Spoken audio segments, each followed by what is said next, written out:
Hello, అందరూ ఎలా ఉన్నారు? బాగున్నారా? చూస్తున్నారు కదా, వెజిటేబుల్స్ అన్నీ నీట్గా చాప్ చేసి పెట్టుకున్నాను. ఏం చేయబోతున్నానండి, మా రాయలసీమ స్పెషల్ కలగూర. మా ప్రాంతంలో ఎక్కువగా దీన్ని పులిహోర అని పిలుస్తారు. పులిహోర అంటే పుల్లగా ఉండదు, కలగూరని పులిహోర అంటారు. దీనికోసం కావాల్సింది చింతపండు, చిక్కుడుకాయలు, సొరకాయలు, బీరకాయ, వంకాయ, గోరుచిక్కుడు, ఇలా ఏ వెజిటేబుల్ అయినా వేసుకోవచ్చు. ప్రజెంట్ అయితే నా దగ్గర సొరకాయ, చిక్కుడుకాయ అండ్ బెండకాయ ఉంది. అయితే నేను వీటితోటి చేస్తున్నాను. సొరకాయ, చిక్కుడుకాయ కొంచెం ఉడకడానికి టైం పడుతుంది కాబట్టి కుక్కర్లో పెట్టేసుకుంటున్నాను. అయితే కొద్దిగా పసుపు, కొంచెం వాటర్ వేసుకొని 1 విజిల్ రానిచ్చాను. ఒక విజిల్ అయితే బాగా సరిపోతుంది. మరీ మెత్తగా అయిపోయాయంటే మనకు ముక్కలు అస్సలు దొరకవు.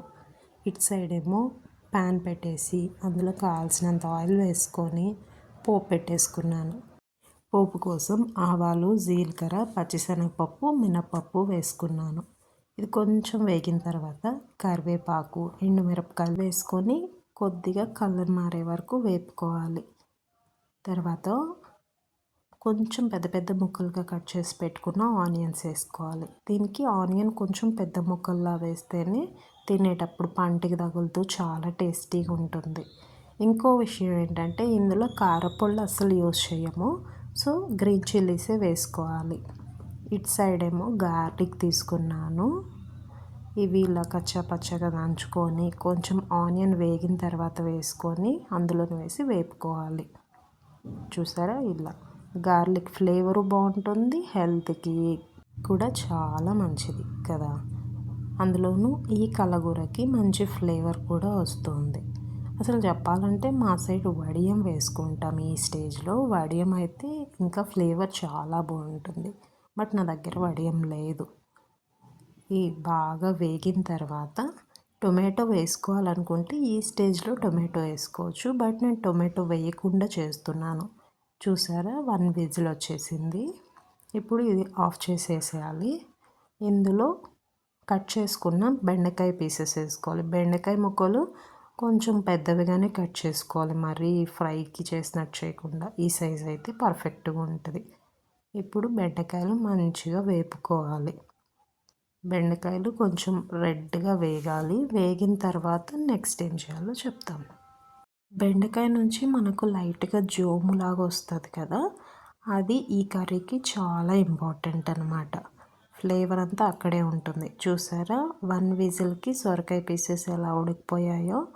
అందుకనే నేను పెద్ద పెద్ద పీసెస్ కట్ చేసుకున్నాను. మరీ చిన్నవైతే మన కంటికి అస్సలు కనిపించవు.